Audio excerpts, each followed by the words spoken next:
Welcome to my new series A to Z outing place in Kolkata.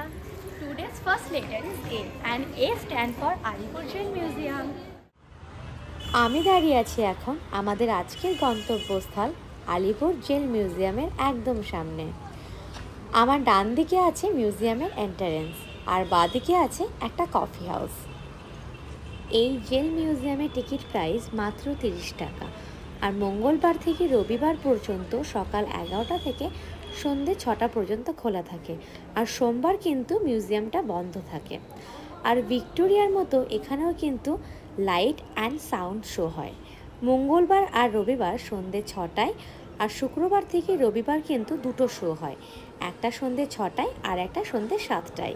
আর শোয়ের জন্য ticket price আছে মাত্র 100 টাকা।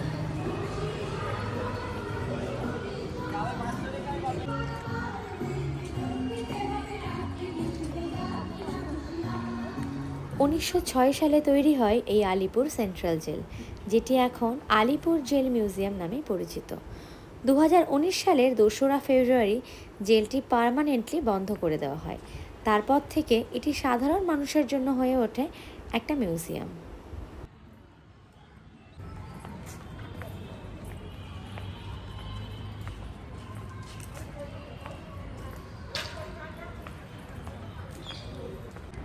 সবার প্রথমে মিউজিয়ামের যে অংশে আমরা এখন প্রবেশ করব সেটা হলো গ্যালোস অর্থাৎ ফাঁসি মঞ্চ। তারপর রয়েছে বিভিন্ন স্বাধীনতা সংগ্রামের কারাবাস কক্ষ অর্থাৎ সেল।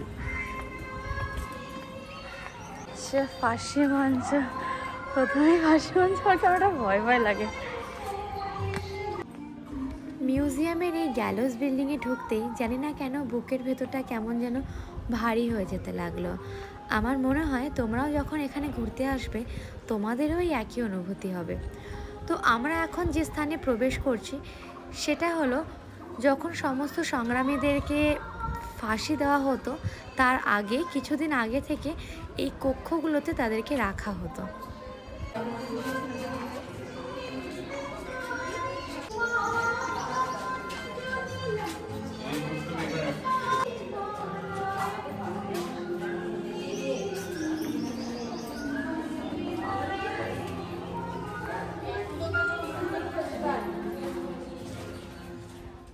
আমরা সকলেই কম বেশি বিনয় বাদল দীনেশের কথা কিন্তু জানি। তো তাদের মধ্যে দীনেশ গুপ্তকে তার ফাঁসির আগে এই কারাবাস কক্ষেই কিন্তু রাখা হয়েছিল। আর তার ফাঁসির আগের দিন রাতে তাকে খুব করে মাদক সেবনও করানো হয় যাতে তার পরের দিন ফাঁসিতে তার হুঁশ না থাকে আর তার ফাঁসি দেওয়ার সময় তার কোনো কষ্ট না থাকে। কিন্তু সেরকমটা আর হয়নি। পরের দিন সকালেও তার কিন্তু একদমই জ্ঞান ছিল আর তিনি একদম সজাগ ছিলেন।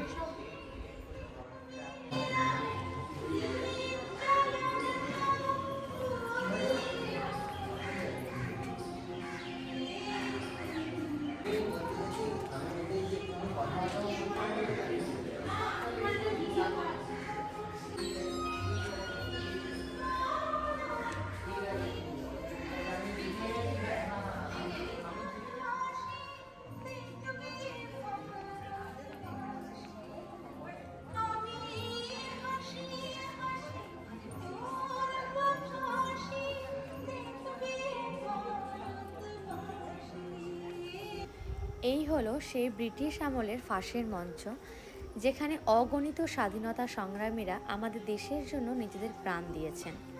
আমি প্রথমবার চোখের সামনে এত কাছ থেকে ফাঁসির মঞ্চ দেখছি, লিটারেলি আমার গা হাত পা ঠান্ডা হয়ে যাচ্ছে সেই পুরনো দিনগুলোর কথা মনে করে।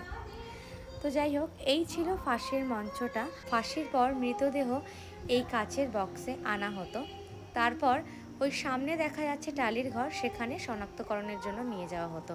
সেটা তোমাদের পরে ঘুরে দেখাচ্ছি। আরও একটা জিনিস তোমাদেরকে দেখায়, এই যে সামনে দেখতে পাচ্ছ ছোট ছোট জানলা করা যে ঘরগুলো, সেখানে অন্যান্য স্বাধীনতা সংগ্রামীদের জোরপূর্বক ফাঁসি দেখানো হতো যাতে তারা অন্যের ফাঁসি দেখে নিজেরা ভয়ে ভীত হয়ে থাকে আর দেশের স্বাধীনতার জন্য নিজেকে কোনো কাজে যাতে লিপ্ত না করতে পারে।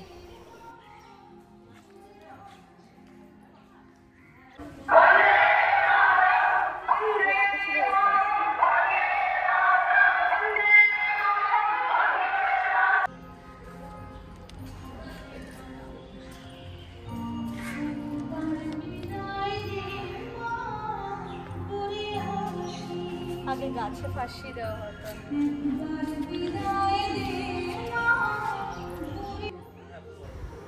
চলো এবার তোমাদেরকে দেখাই যে ফাঁসির পর মৃতদেহকে এই কক্ষে আনা হতো এবং ডাক্তারের সাহায্যে ময়না তদন্ত অর্থাৎ পোস্টমর্টম করা হতো।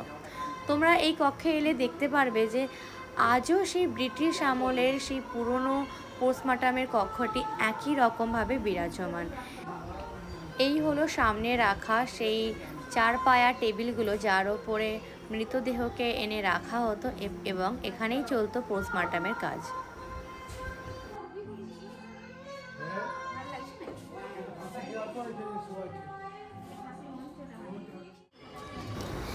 গ্যালোস বিল্ডিংয়ের পর এবার আমরা দেখব নেতাজি সুভাষচন্দ্র বোস, বিধানচন্দ্র রয় সহ আরও কয়েকজন স্বাধীনতা সংগ্রামীদেরকে ব্রিটিশ সরকাররা যে কক্ষে দিনের পর দিন বন্দি করে রেখেছিলেন। চলো তাহলে একটু একটু করে এগিয়ে যাওয়া যাক।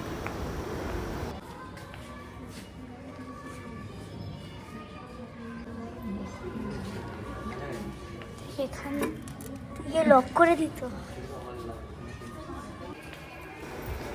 এটি হলো ডক্টর বিধানচন্দ্র রায়ের সেল, যেখানে তিনি 1930 সালের 5 সেপ্টেম্বর থেকে 1931 সালের 16 জানুয়ারি পর্যন্ত ছিলেন। নিচের সমস্ত কক্ষ আমাদের ঘুরে দেখা হয়ে গেছে। এবার এই সিঁড়ি বেয়ে আমরা উঠে যাব ওপরের দিকে, আর ওপরেই রয়েছে নেতাজি সুভাষচন্দ্র বোসের কক্ষ, যেটা দেখতেই কিন্তু অর্ধেক মানুষ এখানে ভিড় জমায়। এই হলো নেতাজি সেল অর্থাৎ নেতাজি কক্ষ। নেতাজি সুভাষচন্দ্র বোস আইন অমান্যের অপরাধে 1930 সালের 23 জানুয়ারি থেকে 1930 সালের 23 সেপ্টেম্বর পর্যন্ত এই কারাগারে কারারুদ্ধ ছিলেন। এই 9টা মাস তিনি কেবলমাত্র বই পড়ে এবং ধ্যান করে কাটিয়েছিলেন। নেতাজি সেলের পর তোমরা সামনে যে ব্যক্তিরূপী মূর্তিটি দেখতে পাচ্ছ, তিনি হলেন চিত্তরঞ্জন দাস। মনে হচ্ছে উনি সেল থেকে বেরিয়ে এসে পরবর্তী প্রজন্ম কেমন হবে তারই কল্পনা করছেন।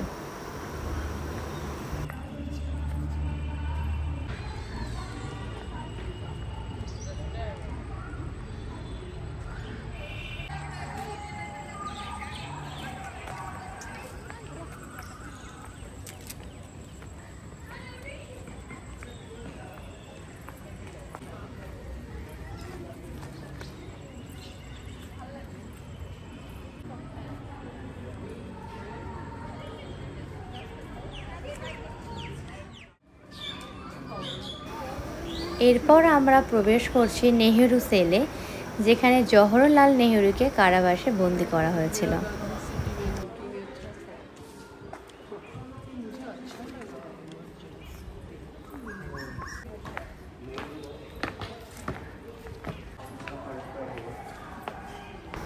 জওহরলাল নেহেরু এই সেলে ছিলেন 1935 সালের 17 ফেব্রুয়ারি থেকে 1935 সালের 7 মে পর্যন্ত। তোমাদের আরও একটা ইন্টারেস্টিং বিষয় জানাই, এই যে মহিলা মূর্তিটি তোমরা সামনে দেখতে পাচ্ছ, ইনি হলেন ইন্দিরা গান্ধী। জানা যায় যে জওহরলাল নেহেরু যখন কারারুদ্ধ ছিলেন তখন ইন্দিরা গান্ধী সবসময় তার বাবার সঙ্গে কিন্তু দেখা করতে আসতেন এবং তিনি এখানেই বসে তার সাথে কথা বলতেন। এরপর কিছুটা এগিয়ে এসেই আমরা দেখতে পেলাম পরপর 2টো লাইব্রেরি অ্যান্ড সেমিনার হল, তার মধ্যে থেকে একটাই আমরা প্রবেশ করলাম। চলো তোমাদেরকেও একটু ঘুরে দেখাই।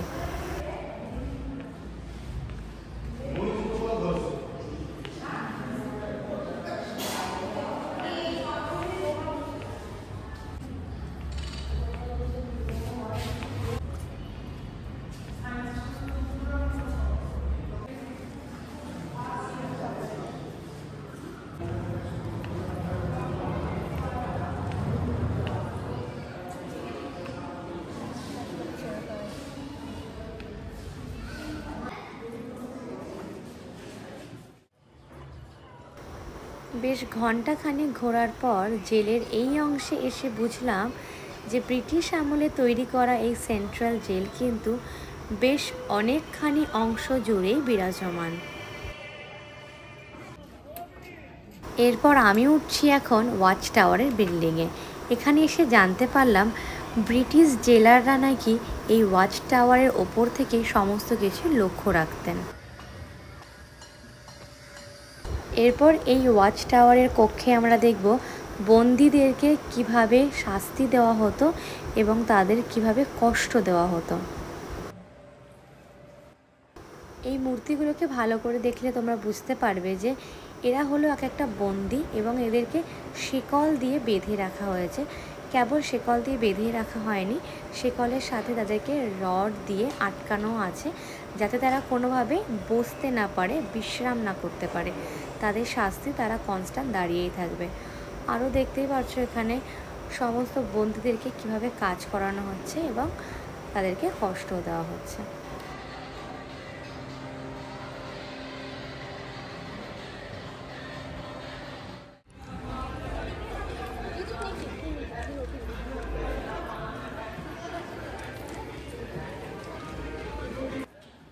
ওয়াচ টাওয়ারের ওপরের গ্যালারি থেকে ঘুরে আসার পর এখন আমরা প্রবেশ করছি ওয়াচ টাওয়ারের নিচে আর একটা রুমে, যেখানে রয়েছে আমাদের আন্দামানের সেলুলার জেল অর্থাৎ কালাপানি জেলের একটা ডেমো। ওয়াচ টাওয়ারের একদম সামনেই তৈরি করা হয়েছে একটা লোহার তৈরি বোমা, যেটা মানিকতলার বোমা মামলায় কিন্তু ব্যবহার করা হয়েছিল, তারই অনুকরণে তৈরি করা। ওয়াচ টাওয়ারের পেছনের অংশে আছে নজরুল সেল, যেখানে কাজী নজরুল ইসলামকে বন্দি করে রাখা হয়েছিল। কাজী নজরুল ইসলাম যে সেলে বন্দি ছিল সেটা এখন রেনোভেট করে খুবই সুন্দর করে রাখা হয়েছে। দেখতেই পাচ্ছ তোমরা, এখনও তিনি যেন মনে হচ্ছে সদ্য শরীরে একইভাবে মনোযোগ দিয়ে তার কিন্তু ছোট ছোট গল্প অথবা কবিতা তিনি লিখেই চলেছেন।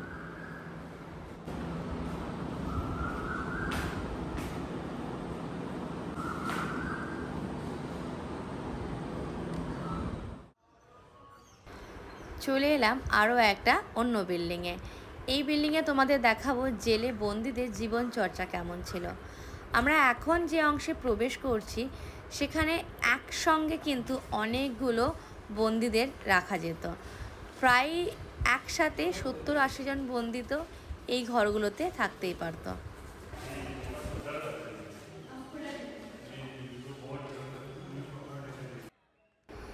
সেই ব্রিটিশ আমলে তৈরি হওয়া আলিপুর সেন্ট্রাল জেল যেহেতু রেনোভেশনের পর এখন মিউজিয়ামে পরিণত হয়েছে, সেহেতু গোটা মিউজিয়ামের একমাত্র এই বিল্ডিংটিকেই কিন্তু কোনো রেনোভেশন করা হয়নি।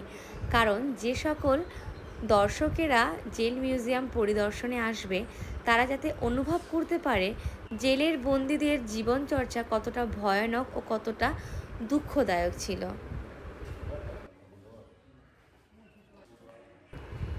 এই বিল্ডিংয়েই সব বন্দীদের একসাথে রাখা হতো এবং তাদের একটু ভুল ত্রুটিতেই তাদের ওপর চলতো অকথ্য অত্যাচার এবং জেলের সমস্ত কাজকর্ম এই বন্দীদেরকে দিয়েই করানো হতো। এরপর আমরা দেখব বন্দীদের সেই ভয়াবহ জীবনচর্চা। একটা অন্ধকারচ্ছন্ন ঘর, হালকা হলুদ আলো, চারদিকের দেওয়ালের প্লাস্টার খসে পড়ে পুরনো ইটগুলো উকি দিচ্ছে। একই জায়গায় স্নান, শৌচালয়ের ব্যবস্থা। কি অবাক করা আমাদের স্বাধীনতা সংগ্রামের ইতিহাস, তাই না? দিনের পর দিন একই রকমভাবে জীবন কাটাতে হয়েছে নিজেদের স্বাধীনতার বিরুদ্ধে প্রতিবাদ করার জন্য।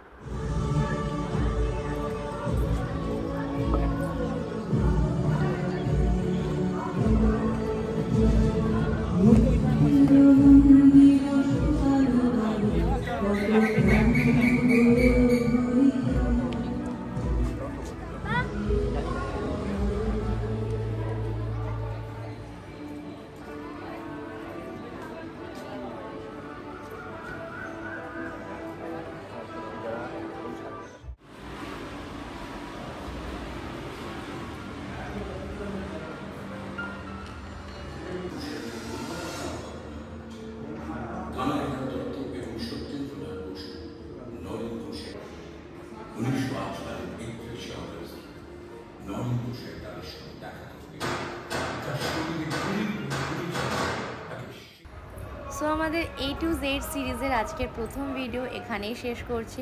দেখা হবে next letter with a interesting ভিডিওর সাথে। ততক্ষণ কিন্তু দেখতে হবে, সঙ্গে থাকতে হবে। সো আজকের ভিডিওটা শেষ করার আগে যে কথাটা না বললেই নয়, সেটা হলো আমাদের স্বাধীনতা সংগ্রামীদের প্রতি আমাদের যে শ্রদ্ধা এবং ভালোবাসা ছিল সেটা আজীবন ছিল আর রয়ে যাবে। সো যারা যারা আমার চ্যানেলে নতুন, প্লিজ প্লিজ প্লিজ আমার চ্যানেলটাকে সাবস্ক্রাইব করে পাশে থাকো। তোমাদের সাপোর্ট অনেক অনেক বেশি আমার দরকার। সো আমার নিউ সিরিজটা কিন্তু অনেক বেশি ইন্টারেস্টিং আমি করতে চলেছি। So please keep watching.